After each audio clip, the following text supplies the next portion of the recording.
사회는요.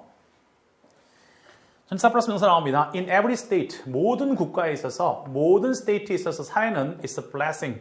하나의 축복입니다. 그렇죠? 모든 국가에 있어서 in every state에 있어서 어떻습니까? 그렇죠? every state에 있어서 사회라고 하는 것은 하나의 축복입니다. 어떤 상태에 있든 간에 이건 state는 국가라고 볼 수도 있고요. state는 상태로 볼 수도 있습니다. 어떤 상태에 있든 간에 society라고 하는 것은 알지 않습니까? 인간이 사회를 통해서 우리는 뭐 할 수 있어? 발달하고 그리고 뭐 할 수 있었습니까? 그렇죠? 서로의 행복을 추구할 수 있었단 말이죠. 그런 것을 보았을 때 동물은 그렇지 못하지 않습니까? 어떤 상태에 있든 간에 최악의 상태라 하더라도 어떻습니까? 사회라고 하는 것은 인간에게 축복입니다. 그러나 정부는 그렇지 않다는 거죠. Government in its best란 말이 그죠. 자, 이 상태로 봐야겠네요. 국가보다는 그렇죠? 이렇게 되니까 연결되니까요. 지금 봤더니 가장 아주 어떻습니까? 최고의 상태, best state의 어떤 정부도요. is but 이때 벗은 only의 뜻이니까 단지 뭐에 불과합니까? necessary evil, 필요하게 불과합니다. 정부는 최상의 정부라 하더라도 아무리 민주정부이고 어떻습니까? 국민의 주권이 보장되는 정부라 하더라도 어떻든 간에 어떻습니까? 그 정부라고 하는 것은 우리의 자유를 침해할 수밖에 없는 어떻습니까? 필요악이라는 거죠. 좋은 것이 될 수가 없다는 겁니다. 그렇죠? 필요해서 그런 것이지 어쨌든 악의 근원이 정부라는 겁니다. 정부에서 어떻습니까? 그렇죠? 어쨌든 간에 권력을 이용해서 부패가 싹트고 이런 식으로 아무리 좋은 상태라 하더라도 아무리 민주정부라 하더라도 어떻습니까? 정부라고 하는 것은 그 특성 자체가 권력을 쥐고 있기 때문에 악일 수밖에 없다는 겁니다. 그리고 in worst state란 말이에요. 전치사 플러스 명사 어떤 상태에서는 나오셨습니까? 그렇죠? 정말 최악의 상태에서는 어떻습니까? 참을 수 없는 것이 될 수밖에 없다는 겁니다. 됐죠? 모든 every state society는 어떻습니까? 바로 blessing이고요. 최고의 상태의 정부는 어떻습니까? 무엇입니까? 필요악입니다. 그리고 어떻습니까? 최악의 상태에서는 뭡니까? 참을 수 없는 것이 될 수밖에 없다. 이때는 알죠? 이렇게 따로 나왔으니까 최악의 상태에서는 어때? 이건 동사로 꾸미지 않습니까? 참을 수 없는 그런 상태가 될 수밖에 없는 겁니다. 됐죠? 이렇게 볼 수가 있으실 겁니다. 됐죠? 11번 맞습니다. 자, 12번 가보겠습니다. Liberty without learning is always in peril 나옵니다. 자유는요, 뭐가 없는, 배움이 없는 자유는 without learning. 배움이 없는 자유는 항상 어떻습니까? 그렇죠? 위험한 상태죠. in danger란 말이에요. 항상 위험한 상태고요. 이것은 거의 보호로스였죠. 지난번에 배우셨지만 전치사 플러스 명사가 보호로스였습니까? dangerous라는 보호로스였습니다. 보시다시피 배움이 없는 자유라고 하는 것은 항상 위험하고요. 그렇죠? 자유인데 어떤 사람들이 뭐가 없어? learning이 없단 말이에요. 그렇죠? 이런 것이 없는 어떤 자유는 위험한 상태고요. 근데 learning, 배움입니다. without liberty. 자유가 없는 배움은 어떻습니까? 항상 헛된 것입니다. 존 F. 케네디가 했던 말인데 그렇죠? 예, 사람이 배움이 없는 사람들이 자유로우면 그것은 상당히 위험한 상태가 됩니다.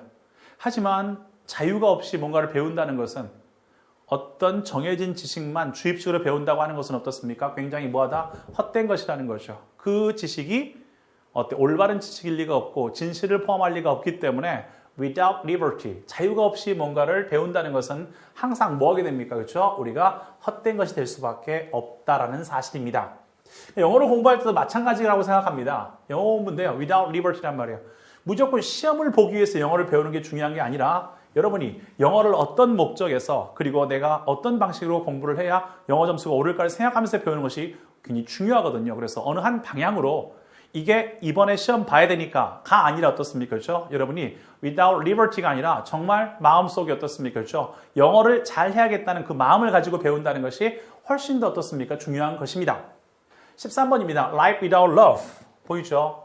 삶입니다. without love. 뭐가 없는 삶입니까? 자유가 어때? love. 사랑이 없는 삶은요.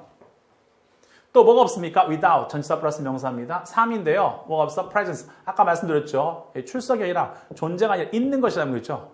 자, 있는 것이 없다니까 없는 삶이란 말이겠죠. 사랑하는 사람들, beloved는 beloved people이니까 그렇죠. 사랑하는 사람이 없거나 사랑이 없는 삶은 nothing but only죠.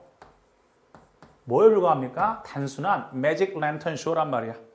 아시죠? 이렇게 슬라이드 쇼 있지 않습니까? 그렇죠? 이 랜턴에 비추어서 이렇게 사진들이 보이는 거 있지 않습니까? 찰칵 한 사진 보고 좀 지나면 또 찰칵 한 사진 보고 이게 매직 랜턴 쇼와 같습니다. 우리는 꺼냅니다. 슬라이드. 재빨리 꺼내지 않습니까? 그렇죠? 뭐 하면서요? 자, 재빨리 꺼내 뭐 하면서?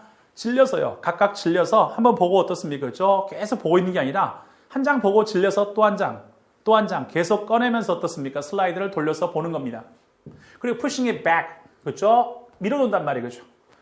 꺼내고 다시 밀어넣고 꺼내고 다시 밀어넣고 이렇게 한단 말이죠. To make haste. 그렇죠? 결국은 어떻습니까? 서두르는 겁니다. 다음번 계속 서둘러서 뭐 하는 겁니까? 꺼내고 다시 밀어넣고 꺼내고 다시 밀어넣고 이런 식으로 어떻습니까? 돌려서 보는 뭐에 불과합니까? 그냥 매직 랜턴 쇼에 불과하다는 겁니다. 이처럼 사랑이 없거나 사랑하는 사람들이 없는 사랑이 빠진 어떻습니까? 삶이라고 하는 것은 그런 것이 될 수밖에 없다는 이야기합니다. 단순한 어떻습니까? 사건에 신기해 보이지만 금방 질려버리는 어떤 사건의 어떤 연속에 불과하다는 거죠. 오케이. Lover without indiscretion 나오셨습니까? 그렇죠? 어떤 사람, 연인입니까? indiscretion, discretion이 신중함, indiscretion, 무분별함이란 말이야. 분별이 없어, 그죠? Without discretion이니까 신중함이 있는, 그죠? 이런 것이 없는 사랑은 어떻습니까? It's no lover. 전혀 뭐한 사람이 아닙니까? 그렇죠? 러버가 아니라는 거죠. 사랑은 어떤 사람입니까? 그죠? 예. 이런 게 있어야 됩니다. 그죠? 그죠? 무분별함이 없는, discretion, 신중함이 없는 사랑.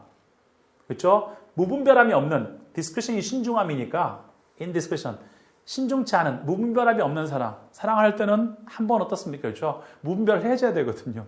알겠습니다. 사랑이 분별력 있는 사랑이다. 속상해요. 그렇죠? 사랑은 뭐가 됩니까? 한번 그것에 모든 걸 걸 만큼 무분별함. 근데 이 무분별함이 없는 사랑은 어떤 사랑하는 사람은 그 사람은 전혀 사랑하는 연인이 아니 연인의 마음 그런 마음이 아니지 않습니까? 그렇죠?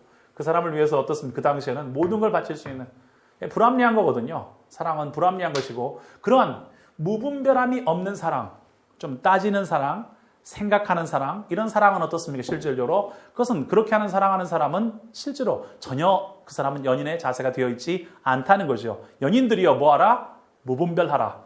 자, 어쨌든 뭐 하시고 일단 시험 봐서 합격하신 다음에 연인들이여 뭐하라? 무분별하라. 이렇게 생각하시면 좋겠습니다. 좋죠? 네, 좋습니다. 여기까지 봤습니다. 여러분들 전치사 플러스 명사라고 하는 아이가 지금 설명드렸다시피 명사 뒤에 등장하면 일반적으로 어떻습니까? 명사를 꾸밀 가능성이 높은데요. 그것이 주어 뒤에 등장하면 거의 100% 주어를 꾸며주지만 목적어 뒤에 등장할 때는 그것이 이 전치사 플러스 명사가 앞에 나온 목적어를 꾸며주는 것인지 아니면 그 앞에 있는 동사를 꾸며주는 것인지에 대해서 항상 분별하는 연습을 하셔야 되겠습니다. 다음 시간에 이제 구체적으로 이것들을 예문을 통해서 물론 여러분들 익숙하게 한 방에 끝낼 수도 있지만 다음 시간에 이것 예문을 통해서 차근차근 살펴보도록 하겠습니다. 다음 강에서 그러면 전치사 플러스 명사 끝내보도록 하겠습니다. 물론 전치사 플러스 명사는 뒤에 가서 동사를 꾸미기 위해서 나오는 케이스를 또한 보시게 될 겁니다. 그때 가서 전치사 플러스 명사를 완성하기로 하고요. 오늘은 전치사 플러스 명사가 명사를 꾸미는 케이스를 중심으로 살펴보셨습니다. 그럼 다음 강에서 만나뵙도록 하겠습니다. 감사합니다.